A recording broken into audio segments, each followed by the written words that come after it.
This episode is brought to you by Hyundai. Think you know what an electric vehicle should be? Think again. From the charge time and range in the Ioniq 5 and 6 to the 601 horsepower Ioniq 5N, Hyundai is redefining what EVs should be. Learn more about Hyundai EVs at HyundaiUSA.com. EPA estimated 303-mile driving range for 2024 Ioniq 5 SE SEL limited rear-wheel drive and 361-mile driving range for 2024 Ioniq 6 SE long-range rear-wheel drive with fully charged battery. Actual range may vary. The Tudors Dynasty Podcast. Hello and welcome back to the Tudors Dynasty Podcast. I'm your host, Rebecca Larson, and today I have two very special guests on the show with me. It's not very often that I have people on the show that are involved in musicals, but this one I could not pass up. Today, I am joined by these two lovely ladies. We have Melisa Annis, who is a wonderful playwright, and Jamie Floyd, a Grammy-nominated songwriter. Welcome, ladies. Hello. Okay, so let's just dive right into this because you guys have a musical that is going to be coming out, I believe, is your first one in June? Yeah, we have a workshop in June and then, we have a reading in March, a workshop in June, and then the ball just keeps rolling. So we're following that bouncing ball as it keeps popping up. Okay, wonderful. Well, I think I'm going to turn it over to you first, Melisa, to talk about the musical itself. It's called The King's Wife. And of course, I have you on the show because it has to do with the Tudors. And who doesn't love a Tudor musical? I am curious, what got you interested in writing a musical on this subject?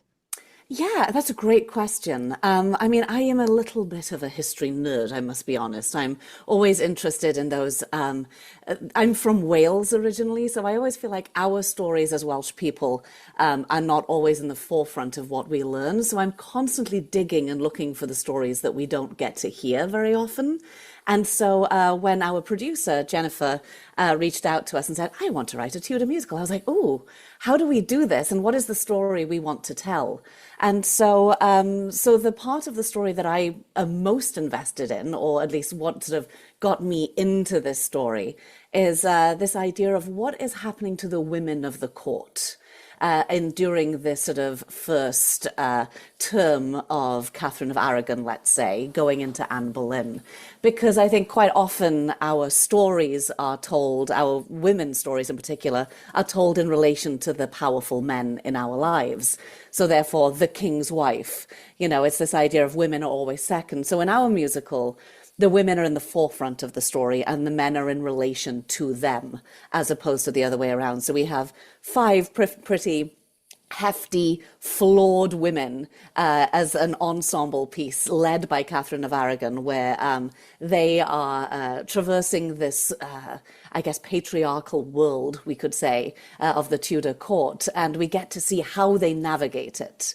And so that was our way in, is putting the women first and then having the men secondary to their stories. And so that's how we got into it. And that's why we're telling this story. I love this. So then explain to me, Jamie, how do you come into the picture? So we have this idea, we have this play that we want to do. Where do you come into all of this? Yeah, so Melisa had been working on the story and writing the book of the show for maybe a year and a half, couple years before I was made aware of any of this is going on. And my agent at the time had a relationship with Jen, our producer.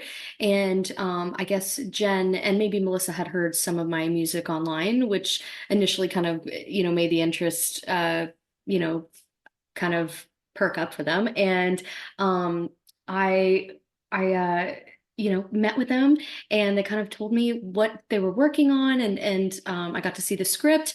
I got to just kind of see where their ideas were for where the songs were in the show and just kind of overall get a feel for it, and just my background very quickly is I don't have a background in musical theater, but I do have a background in storytelling. I kind of feel like I was very lucky to be schooled by the Nashville School of Storytelling that is just very unique to this place in the world. And so I could bring that to the table. I didn't know what was going to happen. I was very shy at first, like, wait, what? Like, writing a musical sounds like a lot, especially like by yourself, like with composing the actual songs, because in Nashville it's a very collaborative community, and that a lot of times you're encouraged to write songs together. It's kind of like so that everybody can spread their resources and everything. So to kind of be asked to, of course, collaborate with Melisa on this was so exciting, but I'd never been in this space or ever in this genre. And so I will say, though, the story, just the fact that it was just kind of female forward story, of course, I immediately connected to. And as I kind of learned the inner workings of Katherine's story within our book as well, and what was happening to Anne, and, just kind of how we were kind of pulling the curtain back and maybe learning some things about these women that were never really spoken about. That was very interesting to me. And of course they, battled with, what would happen to them when they would raise their voices, and what did that mean for them? What punishments, what accolades, and I just immediately related to them as somebody who's not ever been afraid to use her voice and just kind of jump in. And so I started writing songs, at the end of, it would have been December of 2018 is when I found out about this, right around then, or the summer of 2018. And then I was able to kind of jump in and see if Melisa and Jen kind of resonated with anything I wrote in response to the script. And it started to work, and they responded well, and kind of invited me to get on board and join in the creation, properly together. And Melisa and I, ever since, have just really put our fingerprints all over this, and it's really become ours. And the book and the music has finally merged to the place where you can't tell where one begins and the other starts, I think, which is a real process to do and one I'd never done before. So now I just feel like, because of Melisa, she kind of guided me into what it means to be in musical theater. And so now I love it. I feel like I'm part of the community now. And so but that's kind of our origin story of how we came together. Yeah. And I think what's nice is that, as Jamie said, we sort of came as two very separate entities and two very different people.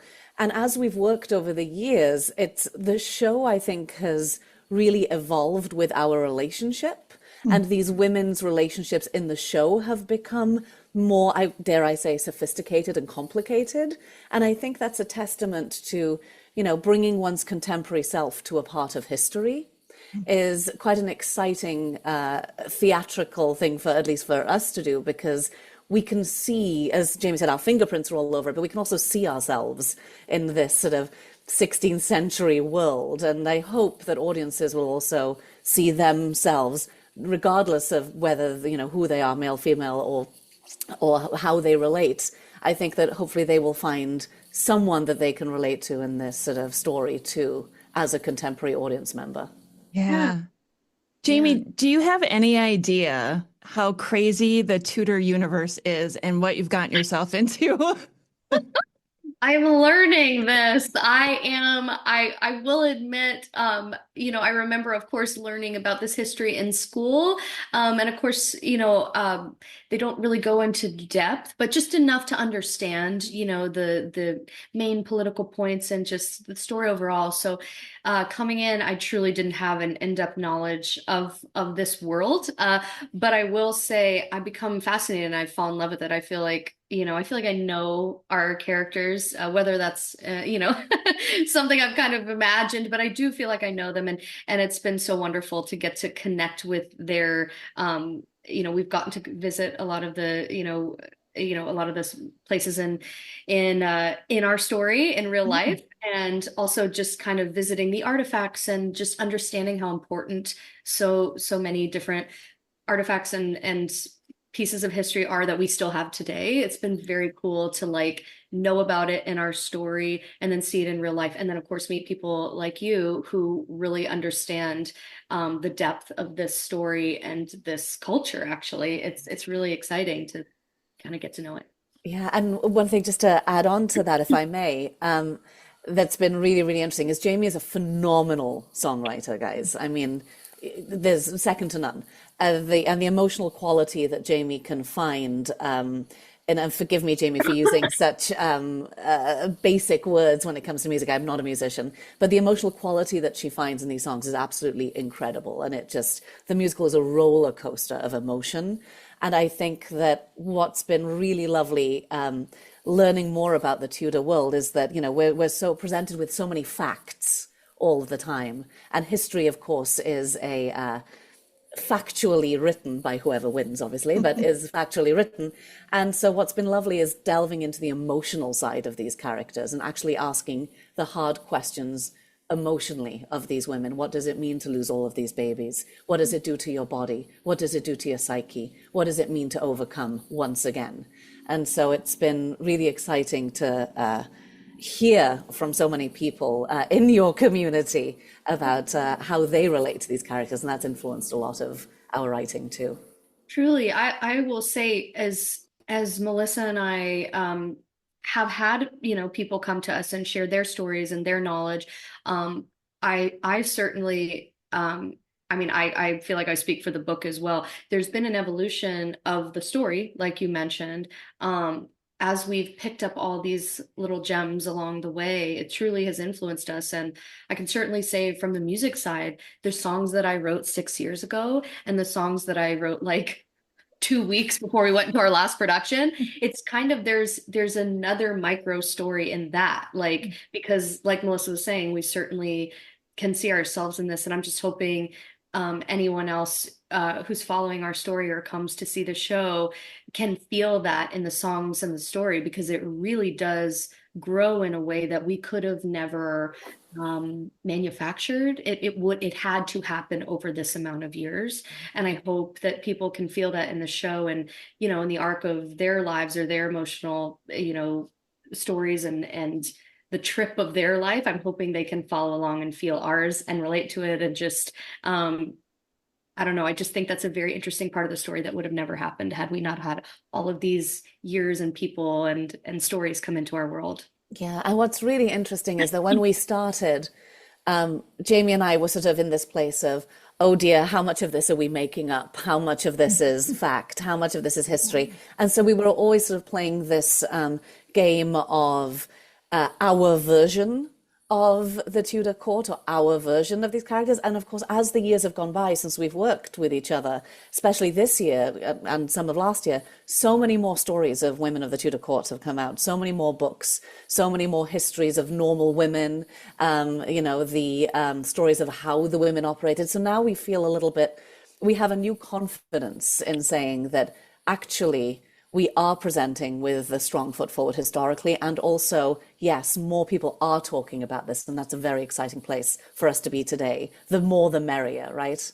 Yes. Yeah. I want to go back to how you had mentioned, Jamie, about your guys' travels to England and going to these places, because I went to England for the very first time this past June. So I completely understand how it changes things once you've been to these locations. I'm curious, can you name a few of the places that you went to? Yes. Yeah, so it was my first time to visit the Great Hall and at Hampton Court, and to have focused so many years of my life in on, because our story takes place a lot just in that room and in that atmosphere of the palace. And so in my mind, of course, I have so many ideas about what it feels like and in our story, and then to actually walk into it was it was interesting because it did feel so grand, and so especially the ceiling and the just craftsmanship of that. But then at the same time, it felt very small. And from what I imagined it to be, it wasn't quite as we always say that the Tudors are just very extra. We see them as being very extra, like everything is like popping, and it just all their colors and fabrics and things that we've gotten to see at different museums have been so rich. And just kind of the day also when we were there was very gloomy, which I guess is typical for that area of the country, but it was just like very gloomy and just very melancholy feeling. And just walking into that room, in my mind, I guess I had a more fantastical, like stereotypical view of a palace, you know? And I truly didn't know what to expect. So when I came in, I was just very like, whoa, this is like so powerful, and the energy here is very distinct. But at the same time, I was like, it's so small. Like this actual surface area in here is just, y'all are crowded in here, you know? I mean, it was just surprising to me. So that was just a moment I very much, will always stick with me. Yeah, you can almost imagine rows of tables with all the Tudor courtiers and how loud it must have been in there. Yeah, just like everybody clearly very close proximity. And that's how, especially, when we think about the gossip, and a lot of our show has this like subconscious of the walls breathing in and out and coming in and out of our story. And the propaganda and the secrets and the gossip and everything. And now seeing how tight everything was, I'm like, yeah, if you were trying to get a secret to, out, or you had to be very, you were all on top of each other. So it had to be kind of shifty to make that happen.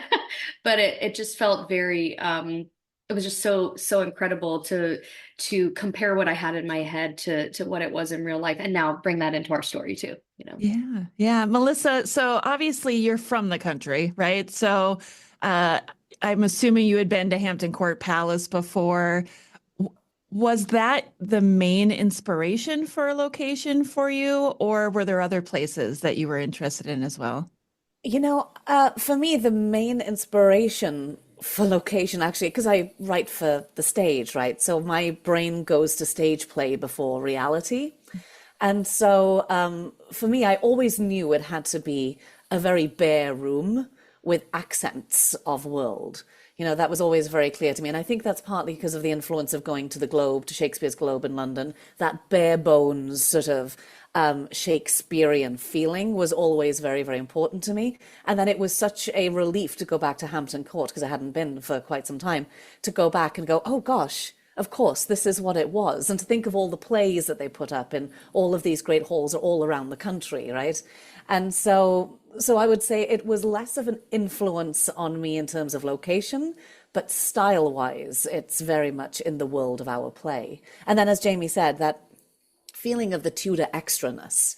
I mean, getting to see their outfits and their fabrics. I mean, for anyone who thinks it was a boring court, it was almost like it's bling almighty. It's unbelievable. It's just, they are covered in so many colors and signs and symbols and status, symbols, just so that everybody knows who the biggest peacock is in the room. And so that was really fantastic to be able to say, okay, what is our bare Shakespearean stage with this bright turned up volume of costume and let's say, the thrones.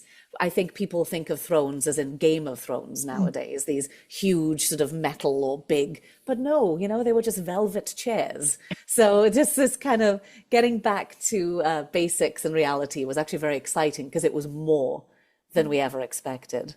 And then we had the opportunity to go to Granada, to go to the Alhambra. Ooh. And that was amazing, right, Jamie? Oh my gosh, yes. It was just so opposite in climate and energy, and it would just, gosh, it gave us such a perspective, right, of what Katherine left and what she left, and what she came home to. It was just dazzling in a whole different way, but it just gave me an appreciation for what just the leap that she took in her life to leave that place for England. It's a big jump. I mean, that weather, just leaving that weather. But we happened to be there on the most glorious day too. So all of the light was streaming through all the Nazareth texts, and it was just unbelievable. But it was also, it influenced, going to London and going to Spain had such a profound influence on this draft that we've worked on now, because it was a reminder, in that way that the lens that we tell stories from matters, whether it's male, female, cultural lenses, whatever it is. It was so interesting to be in the world of the Spanish kings and queens, because it was such a reminder that she was of a dynasty, and that she was extraordinary before she even set foot on that boat, and that he was second to her from the beginning. And as she lost, obviously, these children and situations changed, she lost her value while he gained his power. And that, and politics being a part of that, obviously. But it was such a great reminder of she came here as a true queen. And that was really great to remember. I don't know if you know this or not, but 2024 was really the year of Catherine of Aragon on my show. I have a resident expert who's one of my best friends, Dr. Emma Cahill Modron, who is from Spain, and she has been studying Catherine for a very long time. And she moved to the US, I think less than a decade ago, and she actually lives in Minnesota about an hour from me now. And so it's been very exciting to learn about Catherine of Aragon from the historical aspect from somebody who has been studying her for so long and learning so much about Catherine's life that we didn't know before. And when I told her about this musical, she was so excited about it because we always feel like Catherine is overlooked, isn't she? Absolutely, absolutely. And that's so exciting to hear because I actually listened to that episode and I thought it was awesome. Well, I've listened to many of her speaking about Catherine. And yeah, she's always overlooked because I think that the sexiness is in the conflict. But what people forget is that she was there for 20 years. You know, she was around in the lives of the British people. And, you know, how can you overlook 20 years? It just seems like such a shame.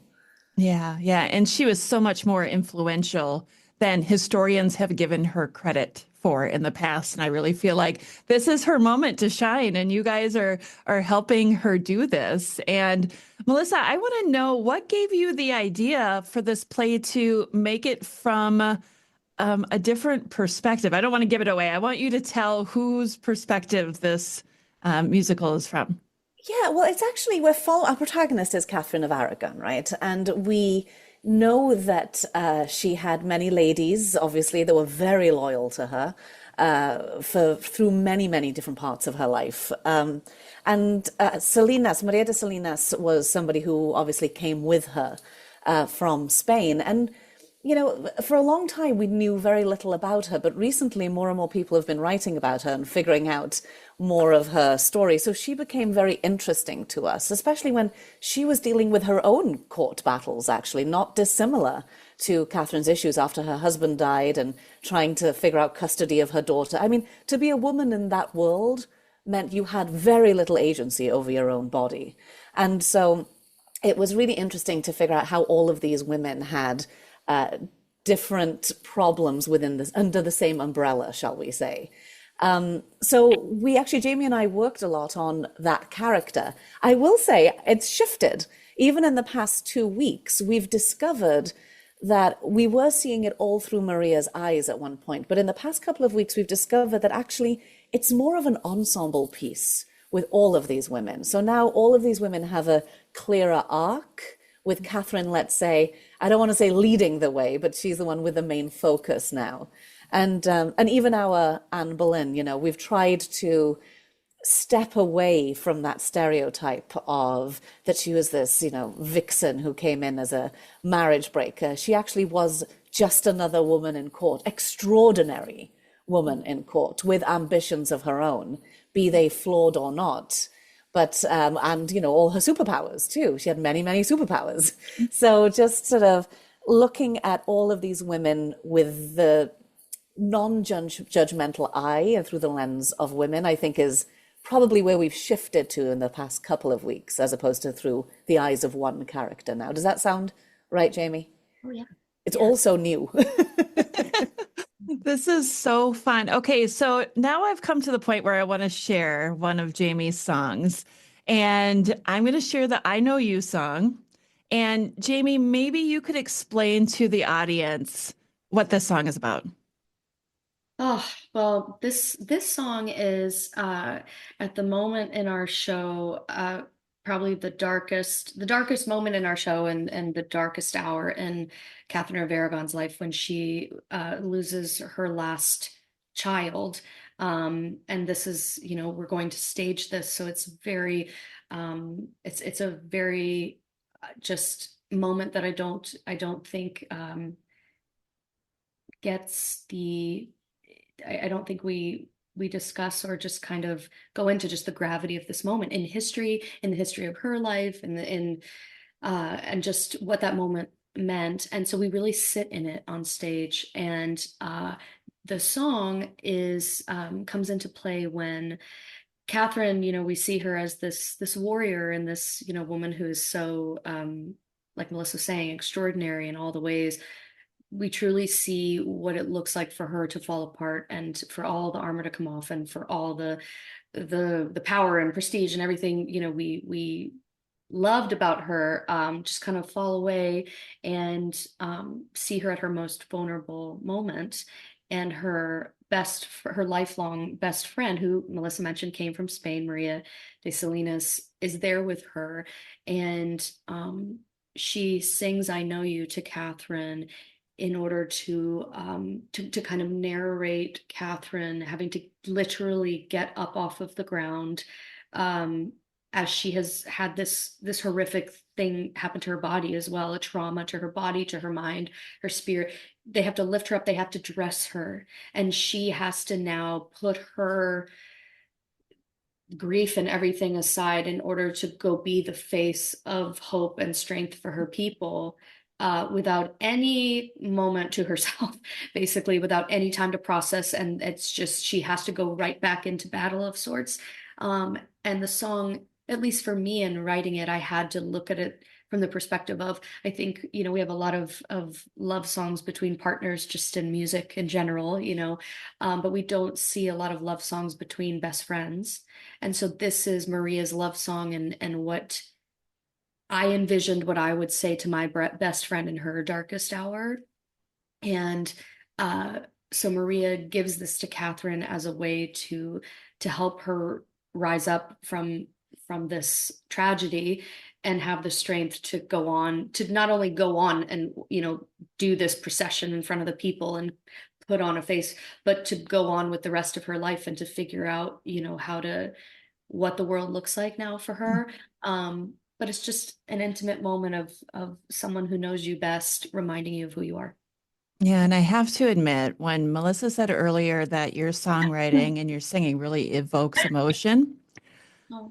every time I listen to this clip of your song, I get choked up. And so it's a very short clip, but I want to share it with everybody because it is so moving. And I'm thinking this gives a really good feel for the musical in general. So I'm going to share that now. And when we come back, I want to talk to Melissa about how you felt when you heard the song for the first time. Oh, but if I could, I would change things so your heart could be where it lies.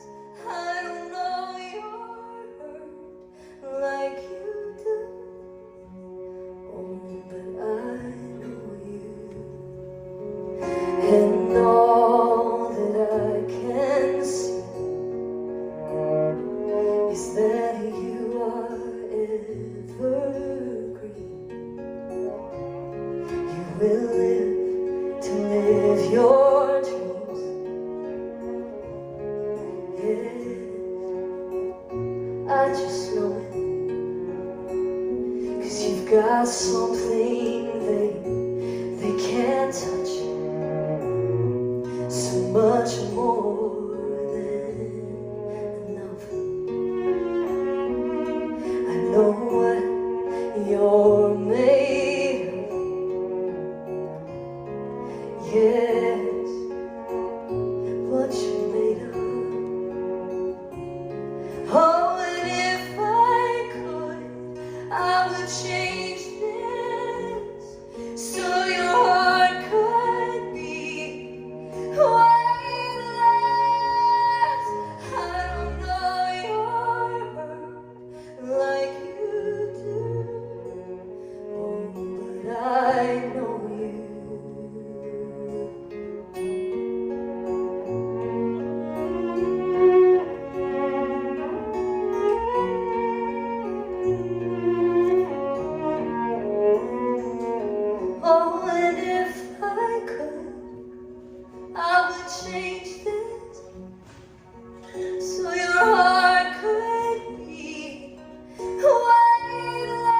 As a parent or mentor, you have the awesome opportunity to help a young person build a future. So if the future they want is in the military, take the time to learn more at todaysmilitary.com, because their success tomorrow begins with your support today.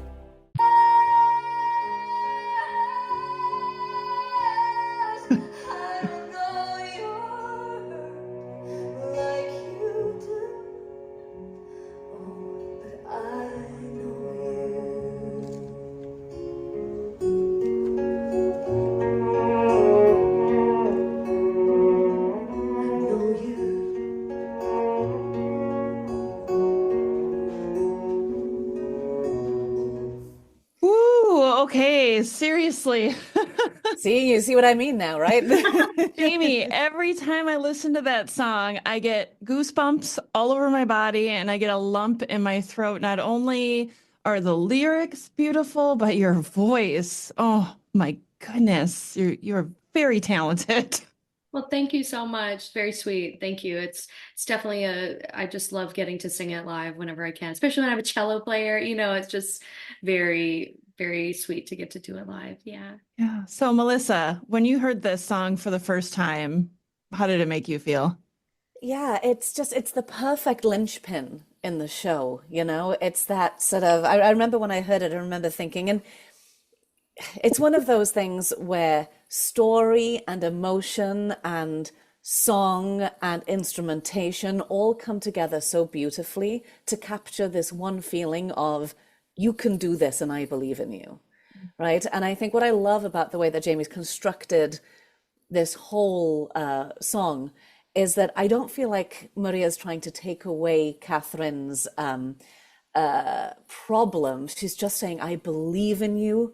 I have, you can do this. She's building her back up. She's not, I don't even know how to articulate it. It's just such a perfect song for that moment, because it's so horrendous what happens to Katherine.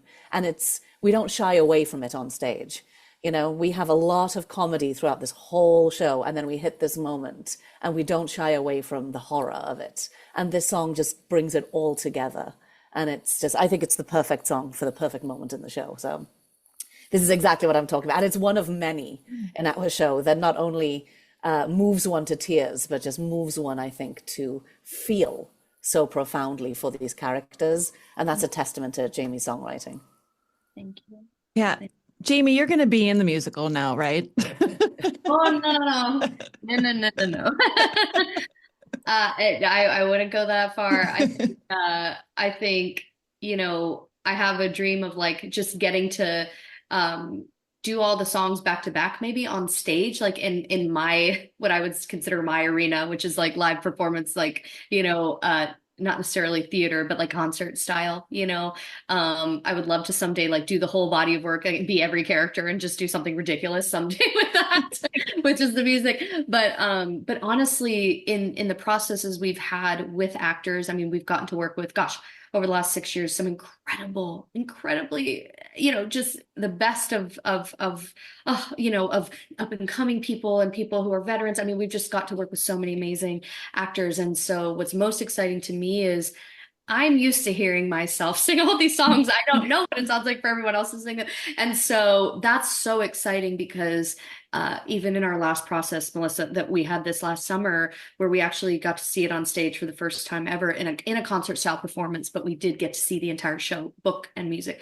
And I was just floored by what these actors took the songs to another level that I, as the writer, of course, you hope, some spirit of whatever, of your artistry gets taken along for the ride. But honestly, it was the most profound to see them through a completely different lens and voice and body. And like, I think that's the most exciting, our casting process. Like, whoever we end up settling on at whatever point is going to be really incredible and another incredible evolution for the songs that I just cannot wait for. So that's very sweet. I just I think yeah, I'll still be able to do the songs on stage and get to chat and talk about them in my own shows. But boy, as far as in the theater on our stage, like we've worked with some amazing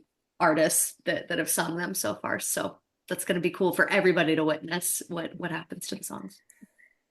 This is so exciting. I have to tell you, like, I'm going to be, hopefully, fingers crossed, in Connecticut in the fall with Dr. Emma, as she's going to be doing some stuff out at Yale there. And I think, if you guys are doing some stuff during that time, I might have to come check it out. Fantastic. The invitation is always open. As I said, we have a reading coming up in March, just outside of Chicago. We're moving to Indiana when are we going, Jamie? In June? Yeah, in Bloomington is where we have our workshop, and there's several shows that we'll put on as we're experimenting with choreography and movement and set design. Yeah. So there's plenty of opportunity. You're all invited. Please come along. Come and find us. Any plan that you're going to be in Minneapolis or St. Paul? Hey, if you want us, we will come. I'm going to spearhead this movement to get it to happen. Yeah, I've never been there. Another state I haven't been to yet, so that would be perfect. Good. And we'll have you come not in the winter, because you do not want to be here in the winter. Oh, I'm originally from Florida, and we were just in Montana, and the snow still to this day, I'm just a fish out of water. But I would love it. I would love to come visit. I've never been either. So yeah. Well, Minnesota is a beautiful state. It is absolutely beautiful. I mean, I've only lived in a few states myself, but it is gorgeous. And hopefully you can come someday. But I've really enjoyed this chat with you guys today. I've enjoyed listening to the music.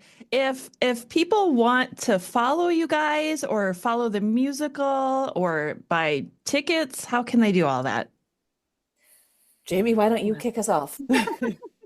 Well, so we're on several social media platforms. So we would love to, and we actually see all the comments and respond. So we'd love to connect with you on Instagram. We're the King's Wife Musical. So at the King's Wife Musical. We are on TikTok. We are on Facebook.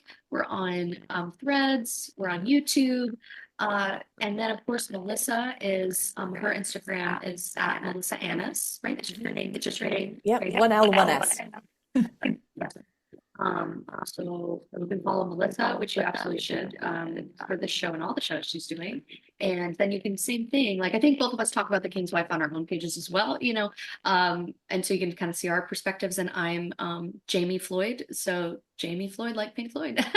And so you can follow all of those pages if you want to, but I will say, we share sneak peeks of all the songs in the show, little fun facts. We kind of take you along with us in our different workshops and residencies, and it's kind of getting really exciting as we get ready for these next two upcoming, shows that we're doing. And so there'll be a lot to follow along with. And then, of course, our music is also on Spotify. There are 2 songs from the show available actually anywhere that you download or play your music. So Amazon, Spotify, Apple, wherever you get your music. The song that you just heard, the clip from I Know You, is available to be heard in its entirety if you want. And so is the song that actually is closing our show right now, called Always Almost. So I Know You and Always Almost, if you search the King's Wife Musical on any platforms where you listen to your music, those are available for you to hear the entire song and be able to sing along when you come to our show. Yes. Please do. And I think that when it comes to our Instagram, yes, please follow along. Jamie and I do not shy away from being very much ourselves on our Instagram. So you can see us creating songs and creating pieces of book and all sorts of things. But also, interact with us. We've learned so much from your community, the history community, the Tudor community, the whole community. So please interact with us and teach us so that we can continue to grow as well. We love that. Love feedback. Yeah, we love that. And we've learned so much from people doing that with us. So we welcome that. And we'd love to connect with you. Jamie, Melisa, I wish you guys all the best and the most success for this musical and all of the hard work that you've put into it. And thank you so much for sharing it with us today. Thank you. Thank you for having us. Yes, thank you for having us, and just much love to your community. And we're so glad to be connected with you. And that concludes another episode of the Tudors Dynasty podcast. Thank you so much for listening. If you love the show and would like to show your support, consider becoming a patron over on Patreon. That's patreon.com/Tudors Dynasty. Over there, you'll get commercial-free episodes, early access, and some patron-exclusive content as well. If you would prefer to show your support in another way, head on over to my website, tudorsdynasty.com, and click on the shop to see some of the new merchandise that I have available. Thank you so much for listening. Until next time. The Tudors Dynasty Podcast.